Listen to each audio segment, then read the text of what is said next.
Okay, maybe we should start. Okay. Thank you everyone for coming to this STEM event. Again, before I'm going to introduce Dr.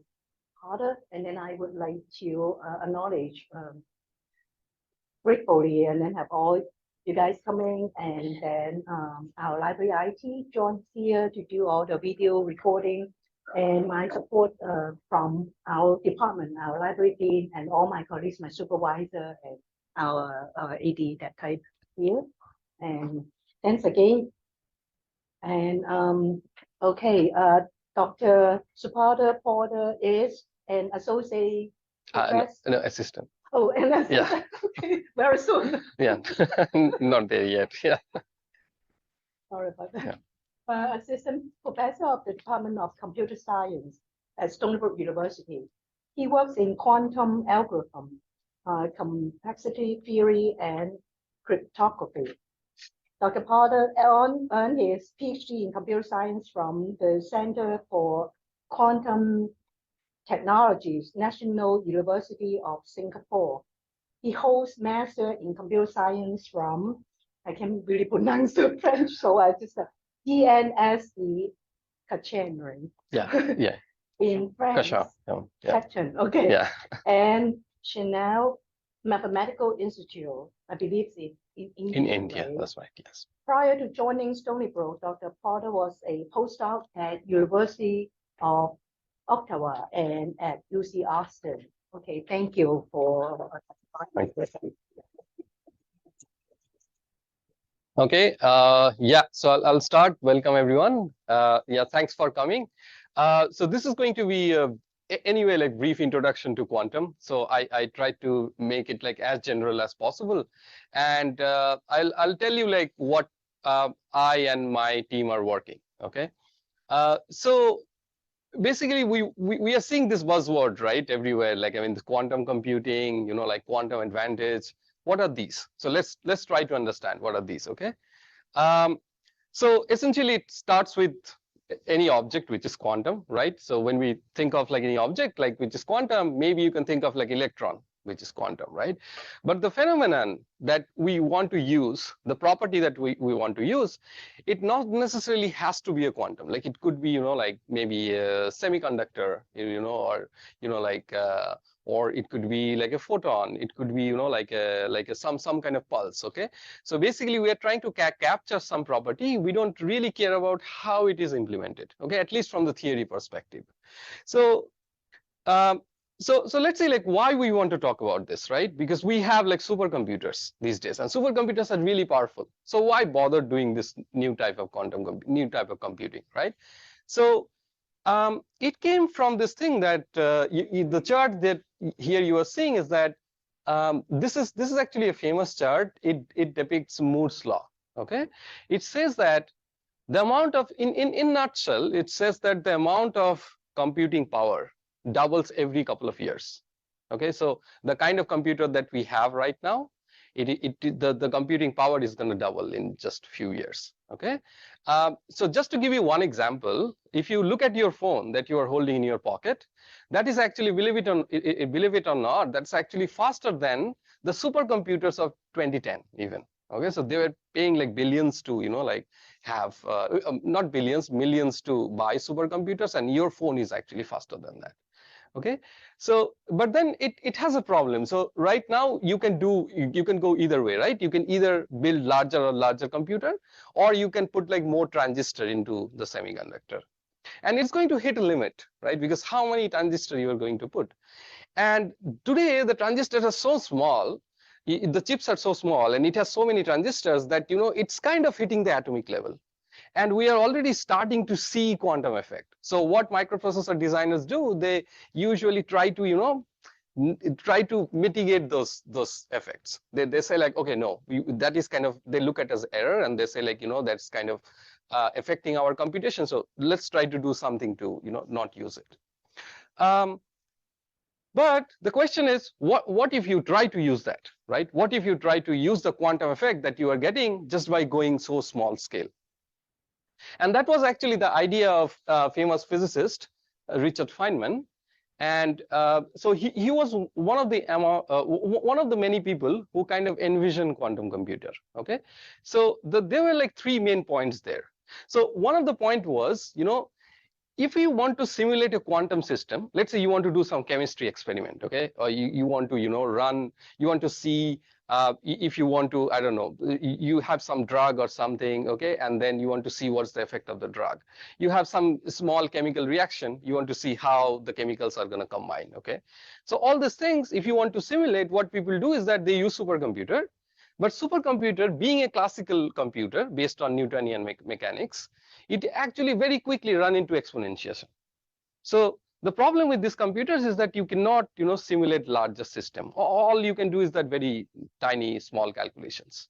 Okay, so the idea would be, if we build a computer based on quantum mechanics, then that would be ideal for simulating quantum physics, right? And in particular, like doing quantum chemistry experiments. So that would be one of the big selling point for quantum computer, right? It's like a direct application. Okay. The other thing is about the Moore's law that I was telling you, which is like the computation is actually, it's doubling every couple of years. So it's going to hit a limit. So then the question would be, what's next? Like, how would you, what we are going to do next? So quantum computer could be one of the solution there. All right. And the third point is like, if you go down really subatomic level, it becomes like, you are getting this power of quantum computer, power of quantum mechanics, so why not use it? All right. So based on these three ideas, he was thinking about coming up with a machine, okay, that could potentially be built one day. Okay. So so let's see like where we stand right now. Okay. So that was the idea that was proposed like around like 1980s.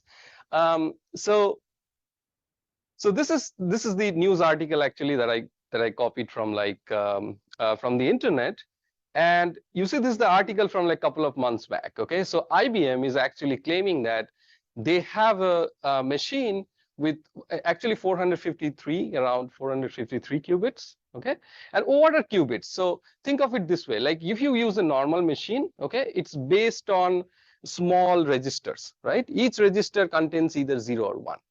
So qubit is like a register that contains quantum state, okay, just a single quantum state.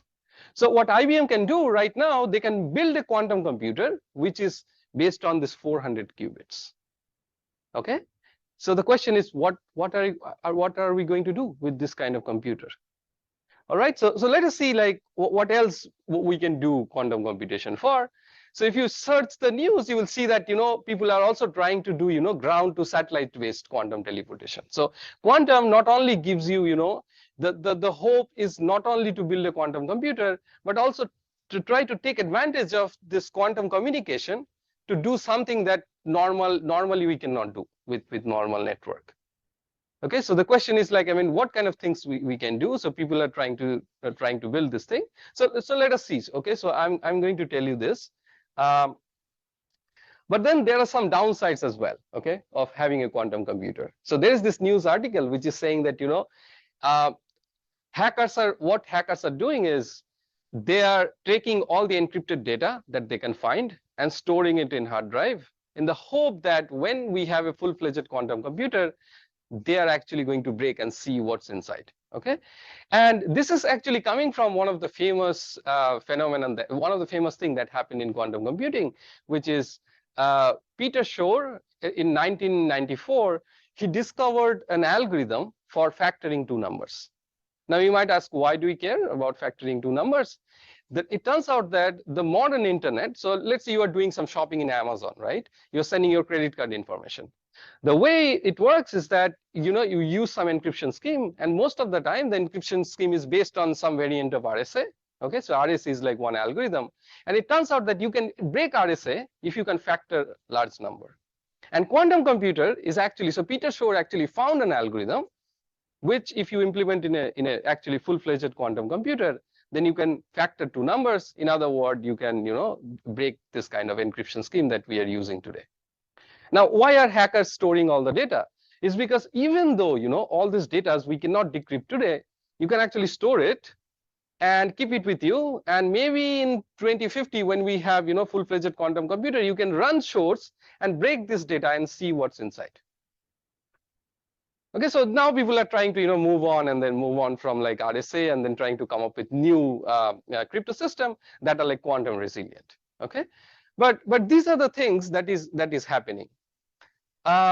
So this is like one of the Wikipedia article that you can actually go and then see like what are the this list is not complete, but this gives you really nice timeline of what is happening in quantum computation. Okay, but see, like this is the news article from just 2 years ago, 3 years ago actually. So at that time, IBM and Google, they were claiming to build like 54 qubits quantum computer, 72 qubits quantum computer, and to break RSA, you need like let's say around like 2,000 to 3,000 qubit quantum computer. Okay, and you see that last year's article is that now they can do 400 qubits quantum computer.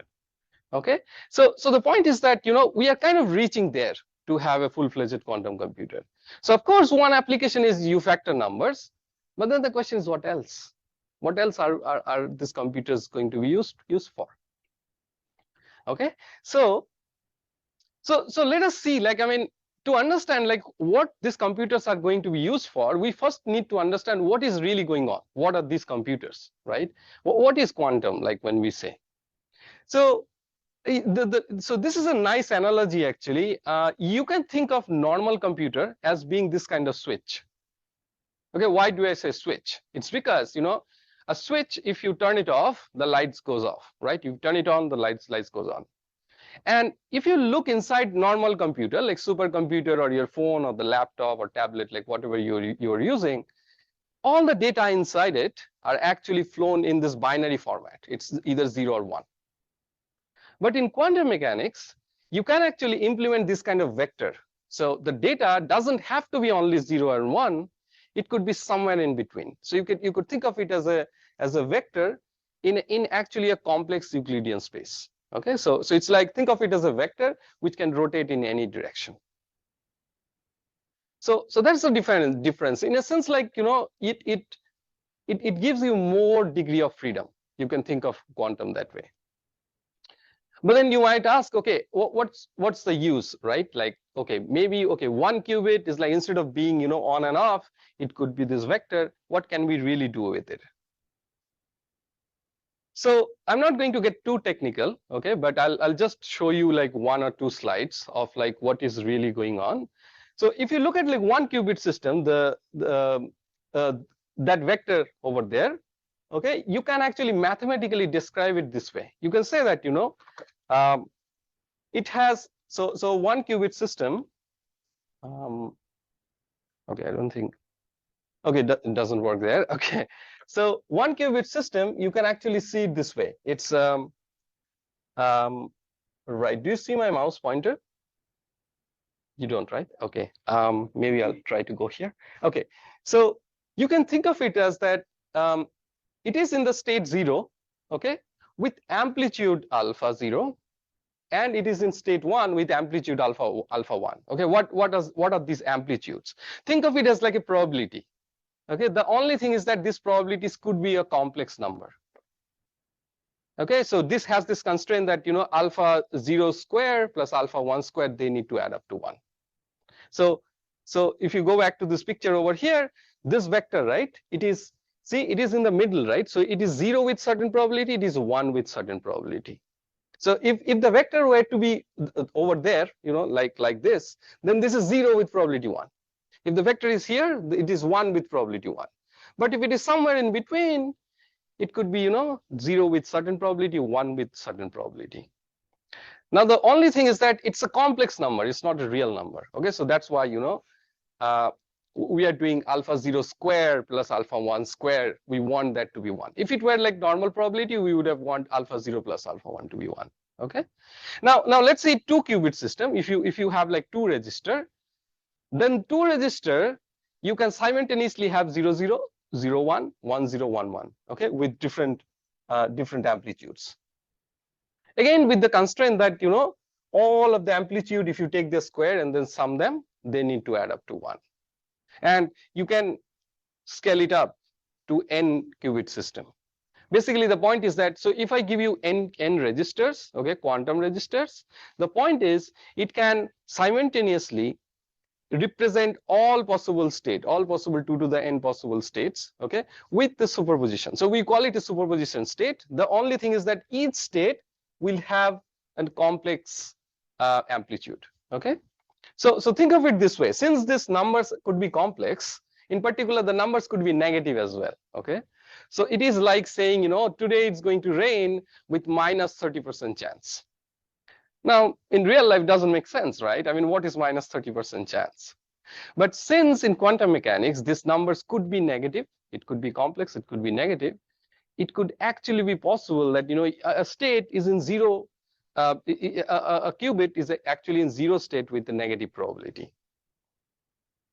Okay, so that's the fun of it. Like, I mean, and then you might say, like, I mean, why we are doing this, right? I mean, why we are using this kind of math? It actually turns out that the real world actually behaves that way.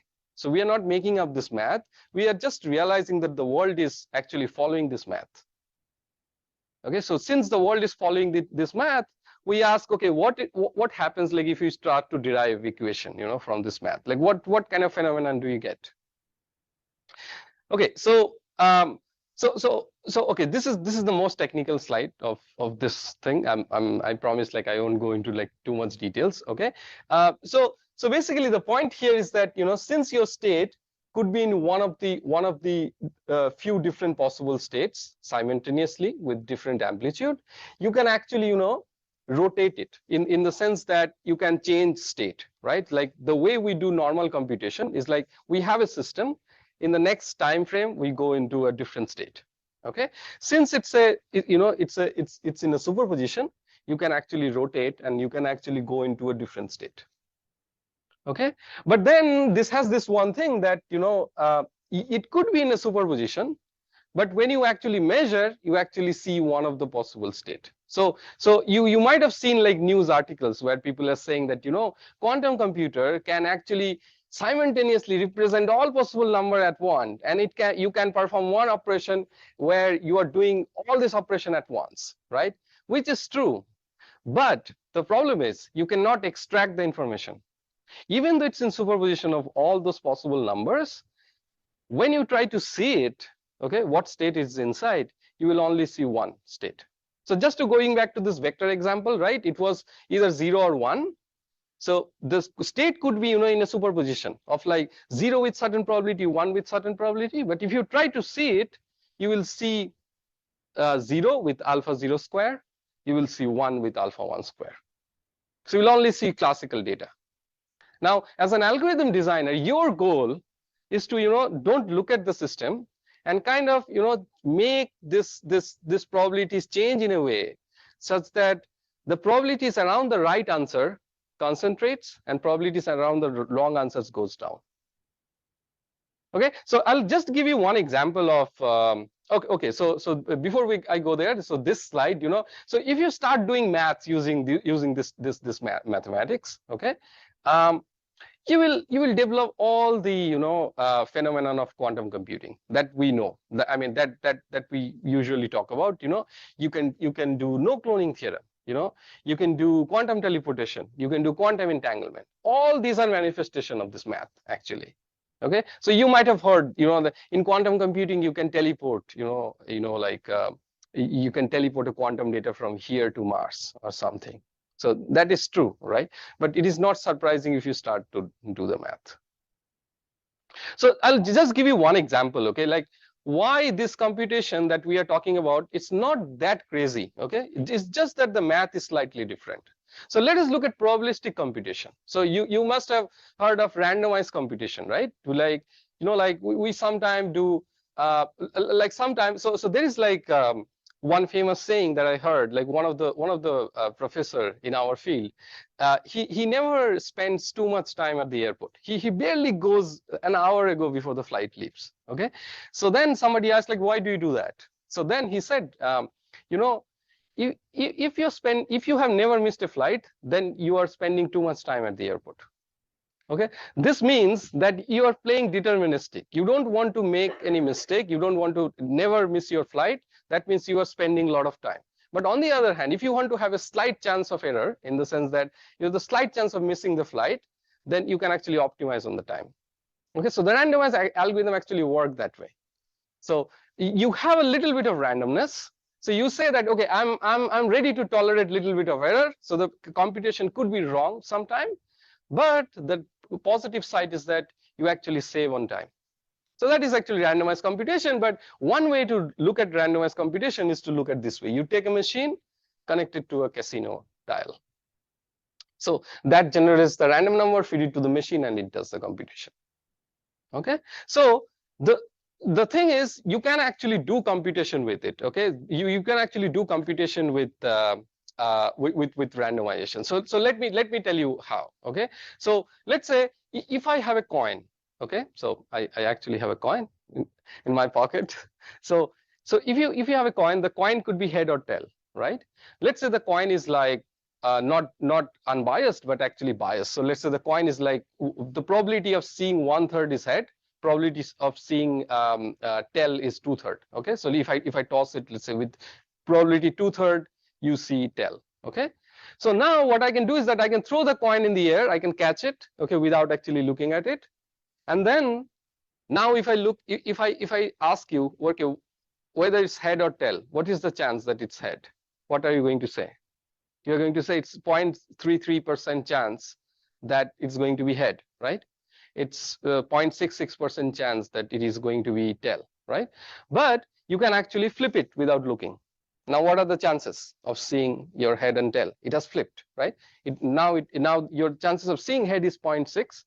Your chances of seeing tail is 0.3. So see, what I'm doing is that I'm taking a random object and I'm performing an operation on it, which is this NOT operation, right? But there's a difference here, which is, you might say, oh, but the state is actually, it's not in a superposition, right? I mean, even if I'm tossing the coin, I'm holding in my hand, it's just my knowledge that I don't know in which state it is, right? So I'm representing it using this vector.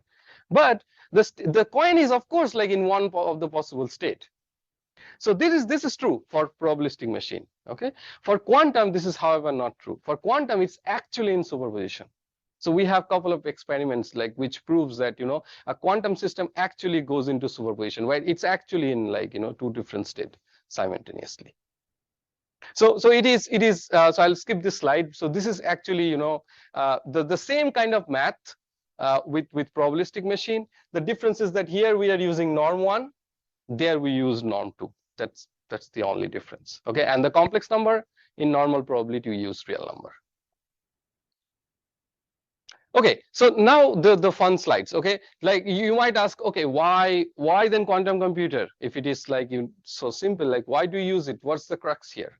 The main thing is that, since, remember, like I told you that the probabilities could be negative, right? Here, the thing is that since the probabilities could be negative, some paths can actually cancel out. So for instance, let's say you are doing something like, you know, this is the classical scenario, right? You say that, you know, I toss a coin, and then, you know, depending on the outcome, I'm going to again toss a coin. Okay, and then if the second toss is like 0 or something, I'm going to do something. Okay, so you are essentially here or here. Okay, so what are the probability that you are here or here? In classical probability, you just add them together. So it's like half times half 1/4, and half times half 1/4.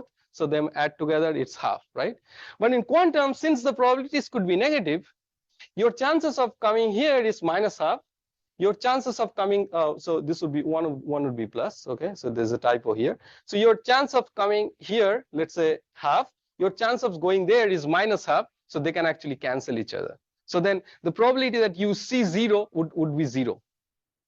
So the point is that here probabilities can actually cancel each other. So that's the main point. Okay, and because of this interference, it could be either destructive or constructive. We are seeing a different pattern in quantum computing. Okay, and as algorithm designer, your goal is to kind of use that. Okay, and design new algorithm. Okay, so all the maths are over. If you are you can wake up now if you want. Okay, so okay, so what's the use, right? What's the use of such machine? There could be many different uses. Okay, but in a sense, from computer science perspective, you can actually broadly classify them into this 4 different categories. The first category is, of course, like what Feynman was saying, right? Given a quantum system, we want to simulate it in a quantum computer. So use the first category, which is quantum simulation. Okay. The second category would, of course, be quantum machine learning. Okay, we are using like classical machine learning. Why not do quantum? Now, when we say quantum machine learning, there could be 4 different things. You could do either, the kind of things that we are doing currently with the machine learning, this GPT-4, Chat GPT, and all that is classical machine learning on classical data. Okay, if you have quantum, you can do quantum machine learning on classical data. You could do classical machine learning on quantum data, or you could do quantum machine learning on quantum data. Okay, so there could be 4 different categories, and people are studying all of this. The third and fourth category is the topic that I am mostly interested in. Okay, which is quantum cryptography and using quantum to solve computational problems. Okay, so what is quantum cryptography? So basically, you have this quantum phenomenon where you want to use it to do cryptography, but so and then the goal is that we will do something that are not classically possible or intractable. Okay, and the fourth category, which is solving computational problem, is essentially the problem that we have been talking about, which is how do you use quantum computer to speed up some process, like to solve a problem which is classically hard, but using quantum you can do it fast. Okay, so let me quickly tell my team here. Okay, so my team consists of these people right now. So the first two, Thomas and David, they are actually they're my PhD student. Thomas is my PhD student. David used to be my master student, who is actually transiting into PhD in the fall.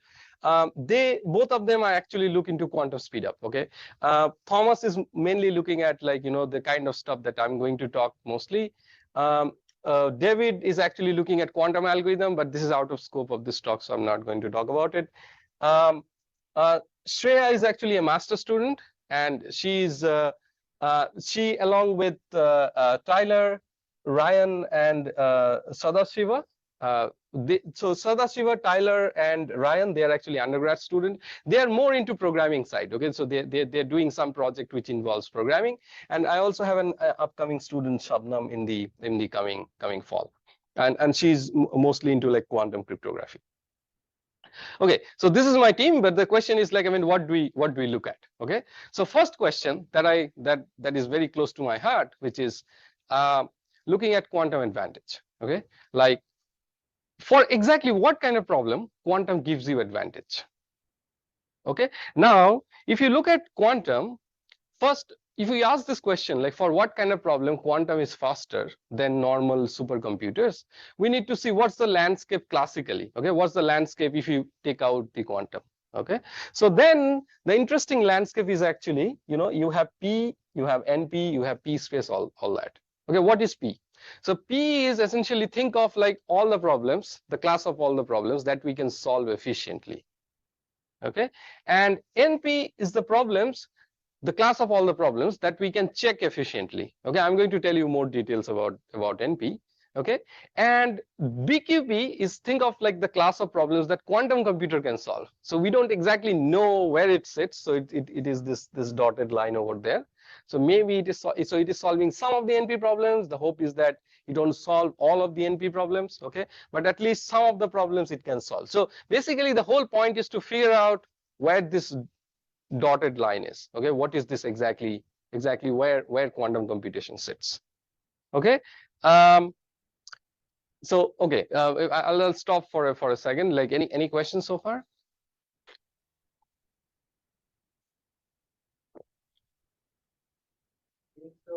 Whatever is constructed right now, do you think there's a Moore's law like thing for qubits, like the number of qubits we can work on? Yeah, that's a good question. So yeah, actually that will be the takeaway message from this talk as well, which is we don't expect to have speed up for all possible function. Okay, so quantum computer is most probably is not going to give you speed up for all the problems. Okay, and actually we know that it's not going to give you speed up for all the problems.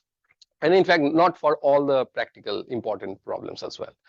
But the point here is that to understand for exactly what kind of optimization task quantum computer is going to give you speed up. Okay, so then what would happen in the future is that when you are running your big task, okay, when you break it into small chunks, and then you realize that, okay, you know, this part is quantum friendly, you know, this part, for this part quantum can be helpful, so you run that in a quantum machine. For the rest of them, you still run it in a supercomputer. So yes, so it's going to help in terms of Moore's law, but it's not going to, yeah, it's not going to be for all possible functions. So in general, it cannot be expected to continue on the Moore's law's path. Okay, so let me briefly talk about, like, I mean, what is quantum speedup in this context. What do we mean by that? Okay, so when we look at any problem, we actually look at the problem in terms of Boolean functions, meaning you give me a problem to solve, I'll first convert it into decision problem. Okay, I'll first convert it into yes no answer, and then try to solve it. And then you might ask, like, why? Is because, like, it has, we understand that this problem, if you solve it, you can actually, most of the time, you can actually solve this decision problem, use this decision problem to actually find the solution as well. Okay, so just to give you one example, if you ask me, okay, what is the distance from here to Manhattan, right? So that's a question that doesn't have yes no answer, but I can turn it into this question. I can say, like, oh, is the distance from here to Manhattan less than 100 miles? So the answer is be yes, right? And then I'll ask, okay, is the distance from here to Manhattan 50 miles?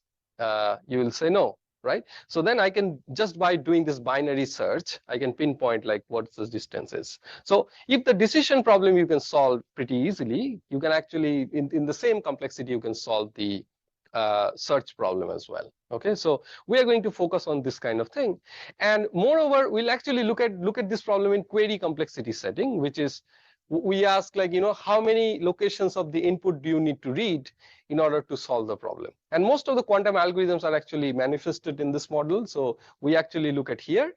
And where do we stand, right, in terms of this Boolean function? What do we know so far in terms of quantum speedup?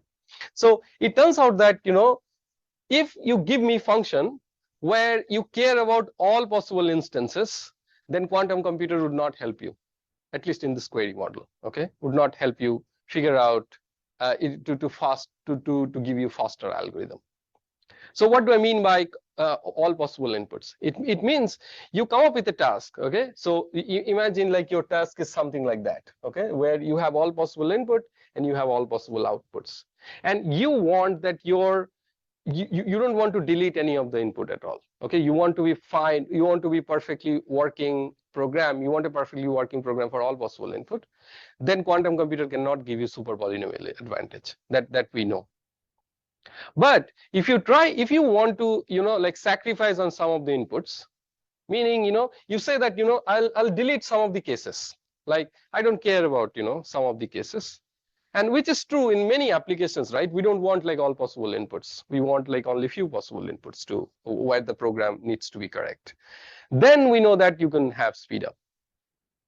So, but again, like, I mean, what are those problems where, you know, like, where, you know, the problem is not defined on all possible inputs? So we call it a partial function. So you have the partial functions, and the question is, if you are given these partial functions, what structure does it need to have in order to have quantum speedup? Okay, and note that when I say quantum speedup, I really want that quantum computer to be outperforming classical computer by a lot of margin, right? Like exponentially outperforming. Because if it is, like, slightly better, then you won't, like, invest a lot of money into it, right? So we want to pinpoint those problems for which quantum computer gives you speed up, in the sense that the quantum computer maybe solves it, like, in few seconds, and to solve the same problem, the classical computer would take, like, 10,000 years or something of that regime. Okay, so you typically, in complexity term, we call it, like, exponential speed up in terms of the input size. Okay, so maybe the if the input size is n, quantum is like log n, classically is like n, something of that order. Okay, so what we know is that, you know, if your function is symmetric, even though it's partial, okay, even all the possible inputs are not there, again, it cannot have speed up. We also know that if you have other group structure, if you have group structure in your function, then you also don't have any speed up. Okay, but on the other hand, we are starting to see like what possible structure do you need in your problem. So what do you mean by that? So what I mean by is that if you start with a total function, okay, if you start with a function where all the inputs are defined, you kind of chop off some of the inputs, and then we are saying that you could have exponential speed up. But that's not always true, in the sense that if you arbitrarily chop off inputs, then you won't get speed up. Okay, so the question is, for how do you exactly chop it off? So that is kind of the theme that we are after. And it turns out that so far what we understand is that in order to have quantum speed up, you need some global structure in your problem.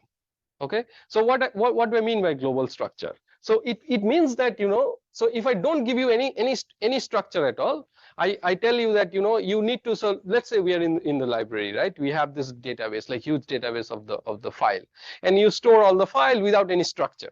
Okay, that's kind of mess, right? You don't want to do that. But let's say you take all the book, just, I don't know, arrange randomly, okay? And then you want to find a particular book. What's the hope? There is no structure. Okay, you guys maintain really nice structure so that you can actually go and find the book pretty quickly. But let's say no structure at all. Can quantum computer find that book faster than classical? It turns out that it can find, but the speed up you get only quadratic. So for instance, if the classical computer, there are like 100 books, the classical computer, let's say, finds it in 100 step, quantum computer can find it in 10 step. Okay, so you get like quadratic in terms of n. Okay, but it's only quadratic. It's not like exponential speed up if there is no structure. On the other hand, if you take a structured problem like this, okay, where the inputs are, really structured that way, then you get like a lot of speed up. So the point here is that just by looking at, like some pathological example, we look at like few examples, and we see that, those problems for which quantum is giving you speed up versus those problems that are not giving you exponential speed up, we see that you need some form of structure. So the question is, what kind of structure? Okay, so that is exactly what we are after. So that is the work that I'm doing with Thomas. We are trying to understand exactly what structure do you need. Okay, how do you sculpt? What is the property of the promise that you need in order to have super polynomial speed up? Okay. So as I told you, like, I'm not going to talk about work with David, because he's mostly into like designing quantum algorithms. That is a different work where you take some task and your goal is to design quantum algorithm. You're not really comparing with classical, but of course your goal would be to do we outperform classical, of course, right? Okay, so now I'm going to switch gear a little bit. Okay, now if you haven't been following, you can actually start following again. Okay. Which is, remember, like I was talking about this NP problem, right? So I was talking about NP, and this is kind of like what my recent grant is about. Okay, so this work is actually related to that. So it is a question of what is the power of a quantum witness? Now, what does it mean to have a quantum witness? Okay, so let us see what is a witness. So you can actually think of witness in terms of this kind of game, where you have a prover, in a sense, a person who is like all powerful. It can do any computation at any time. Okay, it doesn't matter. It can, given any problem, it can just solve any problem, come up with the solution instantly. Okay, but this person is computationally limited, just like a normal human being. Okay, and what we want is that we want this guy to send some witness, in the sense like some data, which would let this person check whether the solution is correct or not. Okay, so let me further elaborate what do I mean by that. So let's look at these two examples. Okay, so first of all, let's look at this Sudoku puzzle. Okay, now what I can do is that how long would it take to solve this Sudoku puzzle? Maybe a lot of time, right? If you try to run a program, you might run into exponentiation, because you try all possibility, and then sometime there are non-deterministic paths that you need to take. Okay, but if I give you a solution to the Sudoku puzzle, how long will it take for you to verify that this is the correct solution? Not much, right? Because you can just, if I give you all the numbers which are missing, you will just check whether you have like 9 numbers everywhere, right? Every row, every column, every box or not. So it's very easy for you to check whether a solution is easy or not, provided the solution. So somebody has to give you the solution, only then you can check easily. Okay, the similar example is that one. Like for instance, let's say I tell you that, from Stony Brook, I tell you that from Stony Brook to Manhattan, you can actually go there. There is a route which can take you to Manhattan, which is like less than 50 miles. Let's say that's my claim. Okay, and maybe how do you find that? Maybe, you drive to Manhattan by exploring all possible different way, and then you check one route every day to figure out whether it's less than 50 miles or not. If there is a route which is less than 50 miles, if somebody gives you the route in the map, you can actually be convinced, right? But if there is no route which is less than 50 miles, no matter what somebody tells you, you will never be convinced. Because if the route is less than 50 miles, if the distance from here to Manhattan is more than 50 miles, nobody can fool me, right? So this prover verifier has this kind of property that, every time there exists a solution, the prover would be able to convince this verifier that it's a right solution. But if the solution is false, then the verifier would never be able to, convince the verifier. So that's the crux of NP. You can actually look at like the complexity class NP that way. My question is about understanding what happens if you replace this witness. So we call it a witness, okay, that the prover is sending. What if it's a quantum? What property do you get? Okay, does it help you in a sense? We know that, of course, this is at least as powerful as classical. So whatever you can do using a normal classical witness, you can do it with quantum. But the question is, can you do better?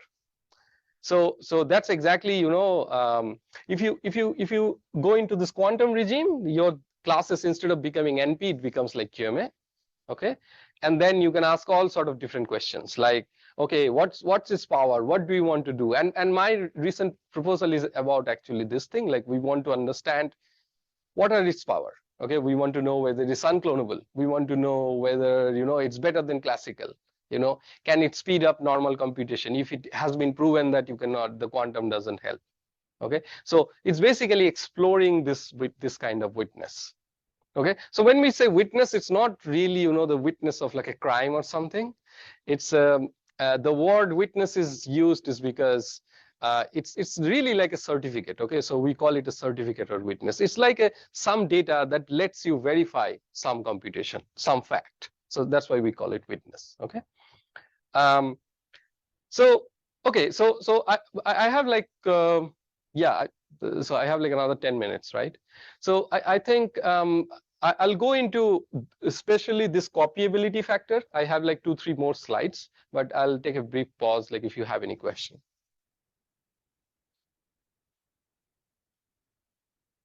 Yes.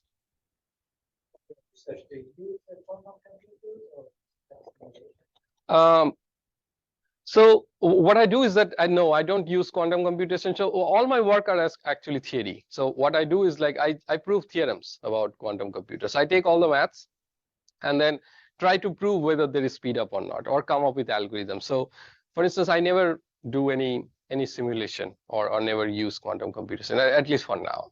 Yeah.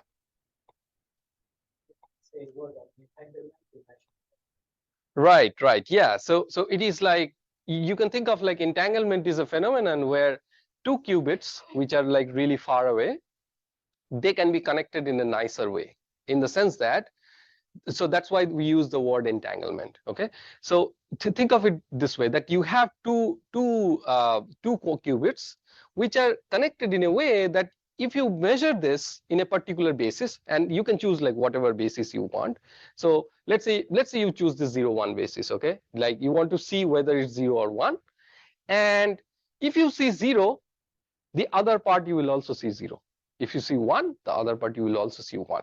Okay, but that's not the magic here. I mean, of course, like, I mean, they can be 0, 1, you can do it classically as well. The magic is that you can measure in whatever basis you want. The whatever output you get here, the other part you will also get the same output. But you can't really use that to send a signal, right? So there might be this thought that, since, whatever I'm seeing, the other party will also see. And sometimes the representation is this way, that, oh, if I see it, the probability of seeing, the data is like really proportion to like in what basis I'm measuring. But whenever I see it, simultaneously the other party's data also gets converted to, it's like if I see 0, the other party's data also gets converted to 0. But you're not really sending any signals. I mean, whenever the other party measures it without your knowledge, they also see it like a random data, one of these things.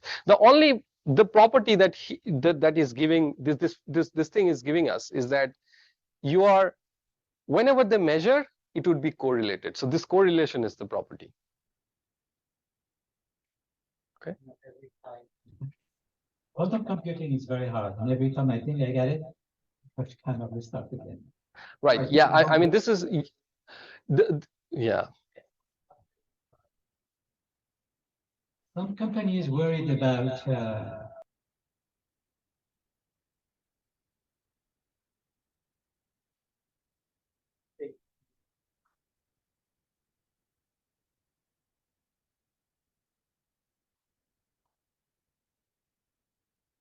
well, so there are two things here. First of all, of course, like, I mean, when we have full-fledged quantum computer, you can run source, right?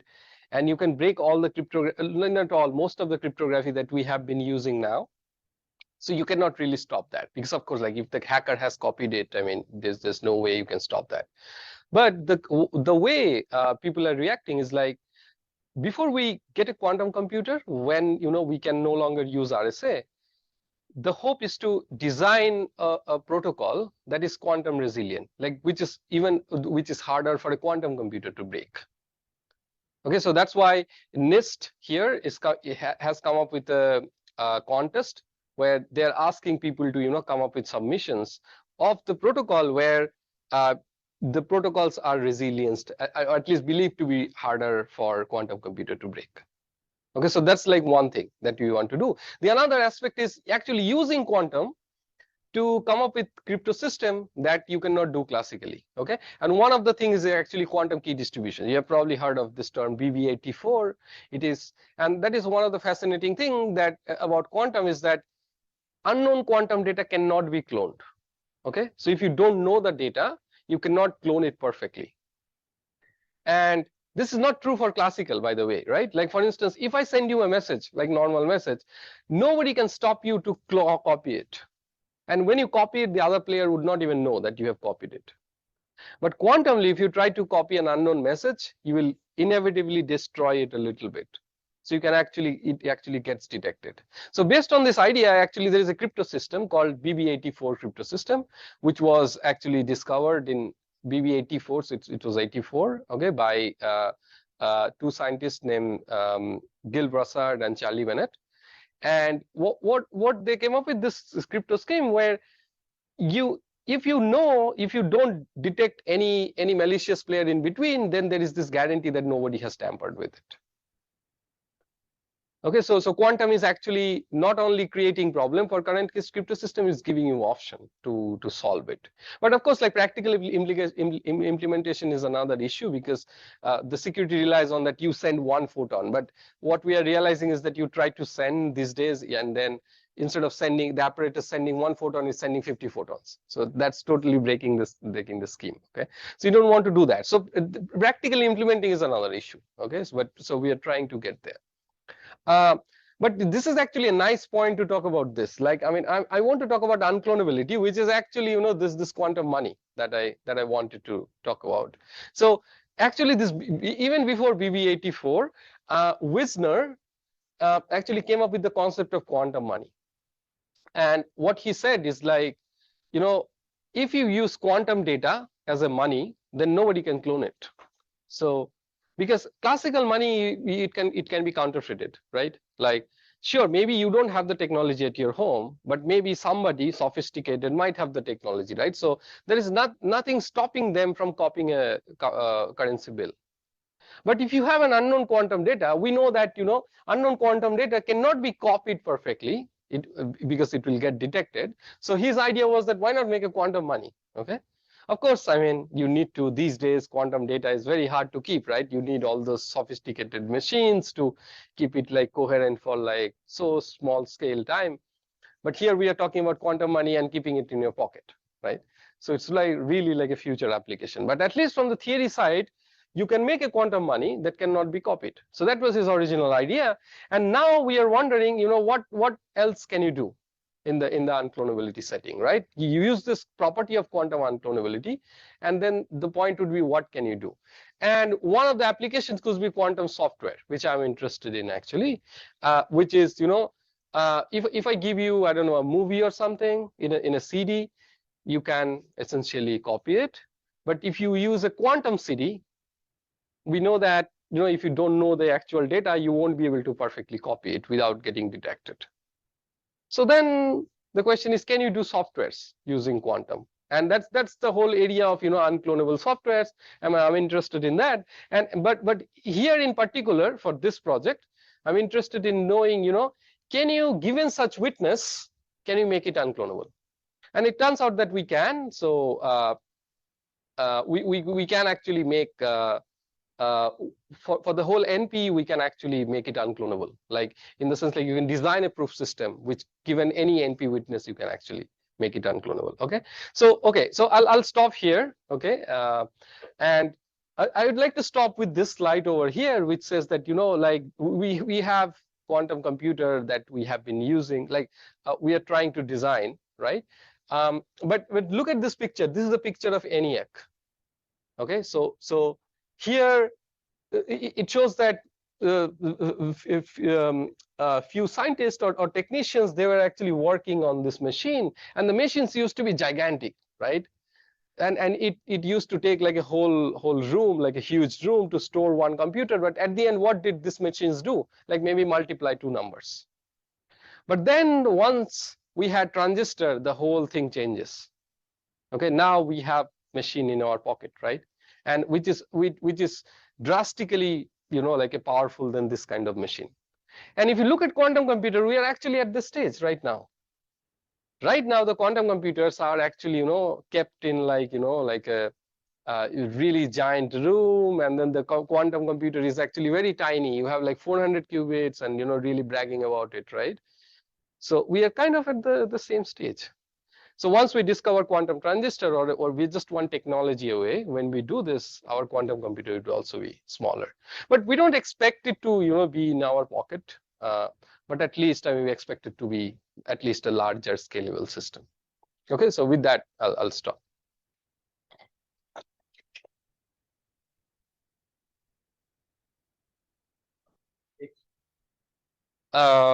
Prediction about? Oh, like where it will be useful, you mean?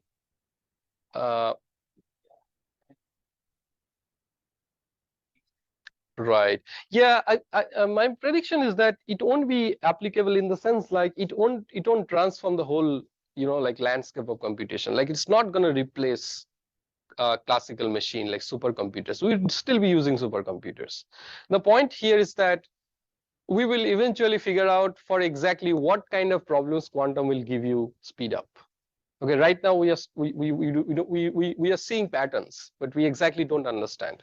We are seeing few problems. Okay, so once we understand that, in future what would happen is that we'll just classify all those problems for which quantum gives you speed up, and furthermore we'll also know why it gives you speed up.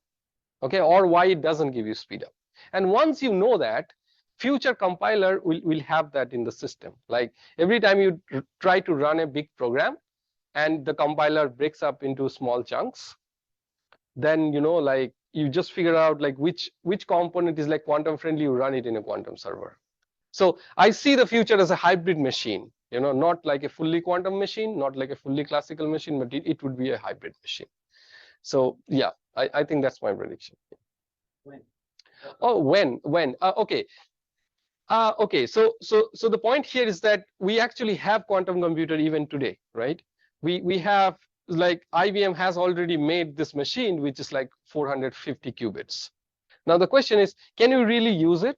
So, you know, like for many years, like we theoretician, we have been saying that, you know, let the physicists are not making quantum computers, right? Let them make it. Meanwhile, what we can do is that we can just try to understand it, from the maths perspective, and then we can try to design algorithm for the full-fledged machine.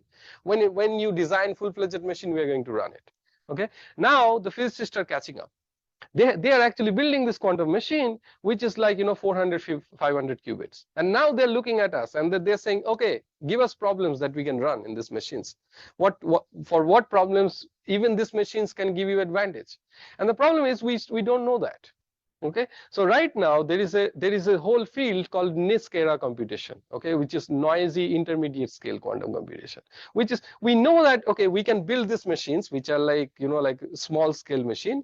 Can you take advantage of it somehow? So in terms of predictions, like, I mean, we already have that, and right now we are trying to understand what this small scale machine is capable of.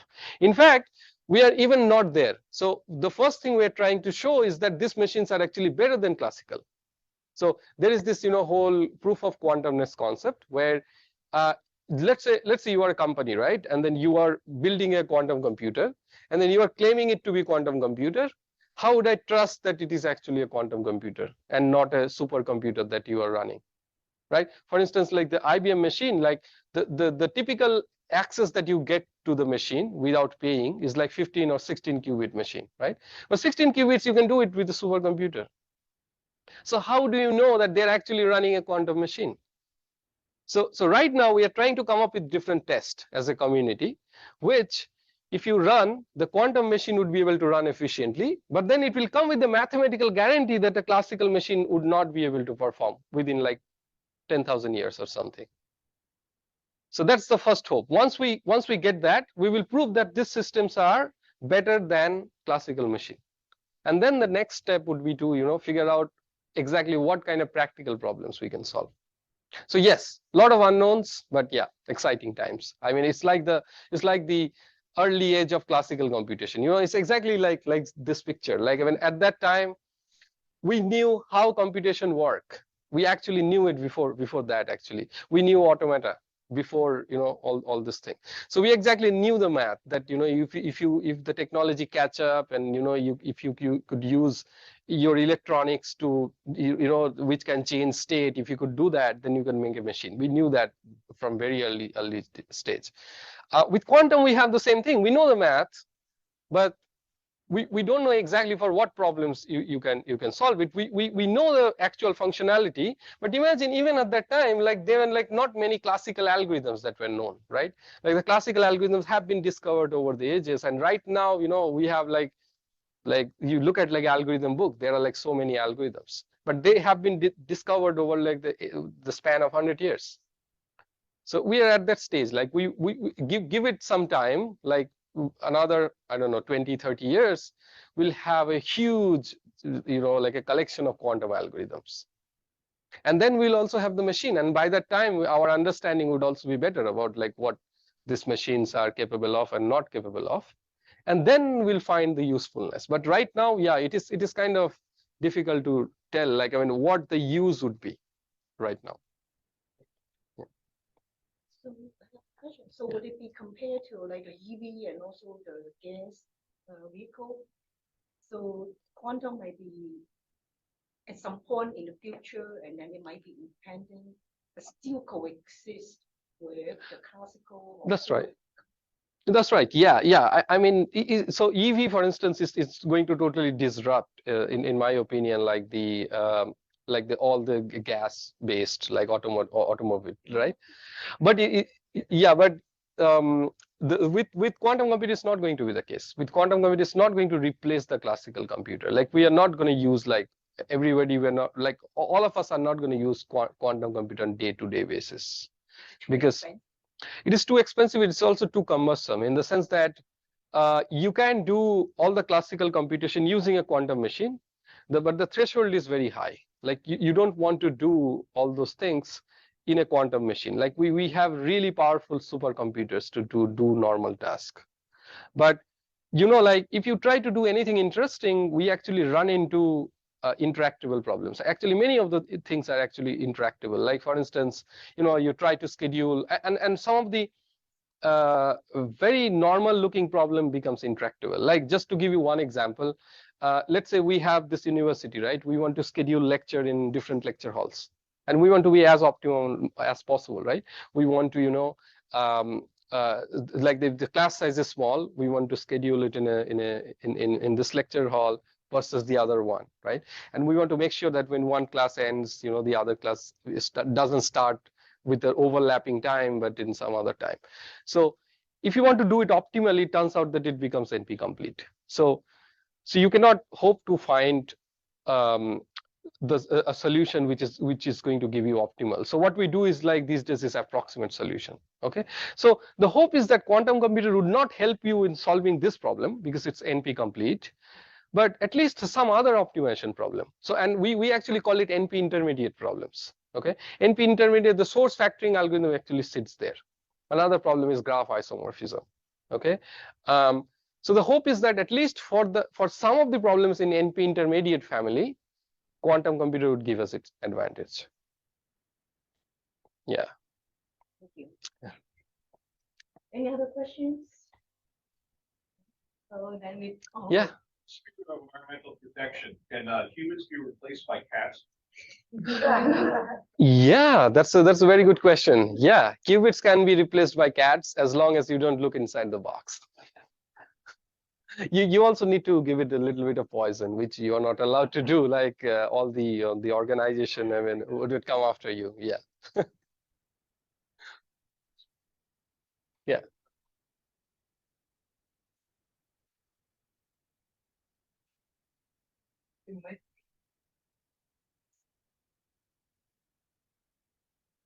You mentioned that certain problems of life and for going to be completely structured, but what if it's there's almost right. Right. Yeah, that's a very good question. So that's exactly if I go back to this slide over here. So we know that, yeah, if the books are like, totally randomly sorted, then it gives you quadratic speedup. But you might have little bit of structure, and at some point you will see quantum effect. And the question is, like, when you are happy, right? I mean, even for totally unstructured search, you are still getting quadratic speedup. So what it turns out that if you put little bit of structure, there could be some problem which is slightly faster than classical algorithm. Okay, and so far the problem that we are seeing with exponential speedup is actually has a lot of structure. But now recently there are results where we are actually taking out the structure from the problems. Okay, so there are like recently from last year where the problem doesn't have any structure, yet you have a search problem which you can formulate in a way that you have you can still get like exponential speedup. Okay, so to answer your question,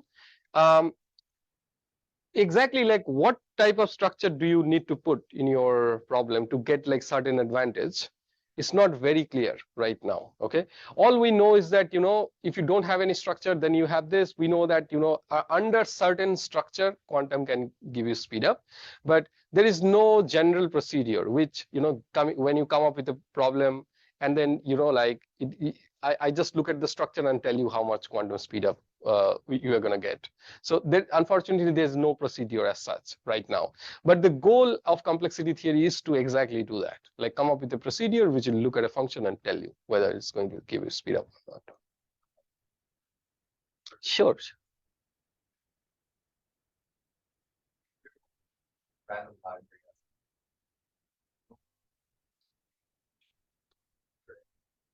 Right. Right.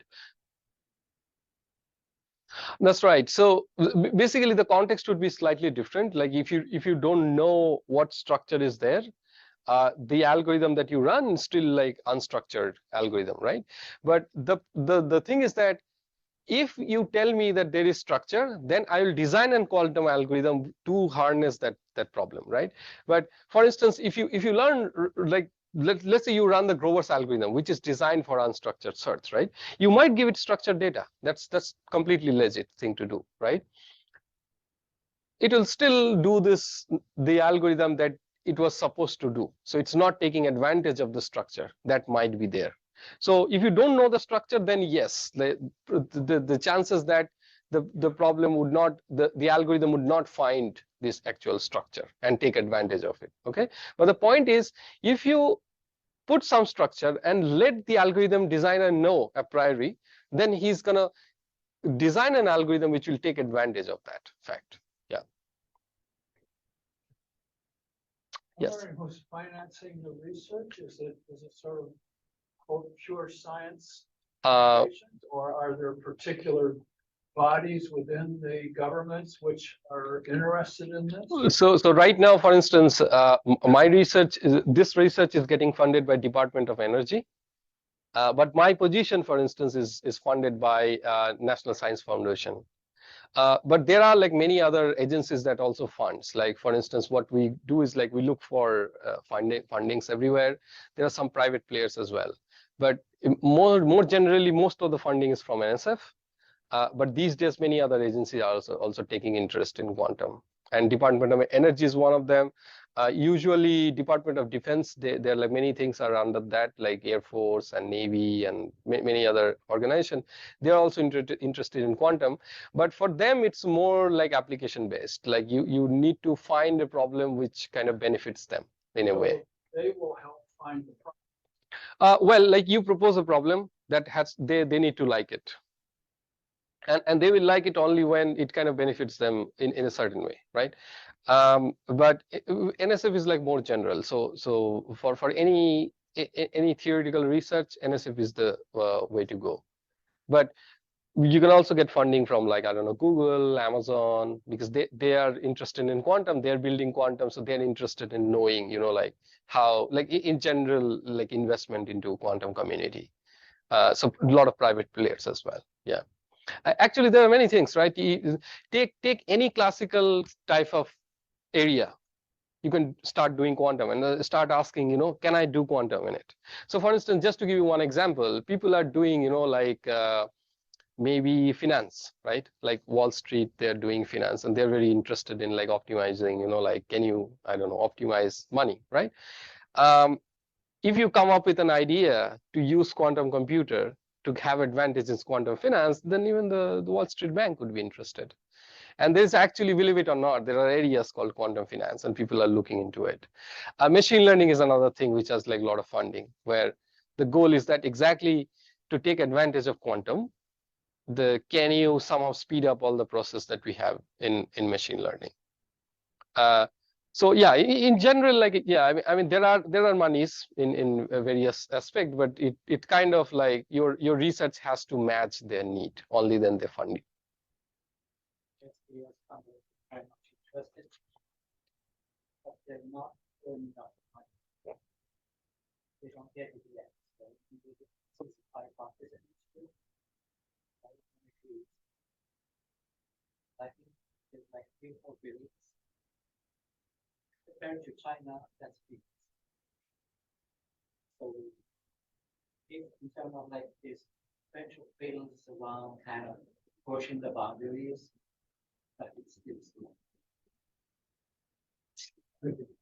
Yeah, but the situation is improving actually. Like if you look at like I don't know, 4 or 5 years ago, there's like no funding in quantum at all. And then people realized that, you know, this is something that we really need to focus on. And I remember that at some point when I was pursuing my PhD, only few players were doing really good in quantum. Like, you know, like in Canada, IQC had like, so Canadian government was putting a lot of money. At that point, like there's not much investment here. And all the people there doing quantum are like big institute like MIT or like Caltech or something. But there's like no general money in that sense. But that actually changed like around like 2018 or 2019 when the government agencies realized that, you know, this is something important and we need to do to catch up with other players. And then, you know, a lot of funding started pouring in. Quantum research. What the other countries do? No, I think it's doing better right now compared to many other countries. Yeah, I think even like Canada, it's doing better. Yeah, in terms of, yeah. Any other questions? Okay, thank you all for coming. Mhm. Thank you so Yeah, much. thank you. Yeah, Oh, thank you so much. very interesting.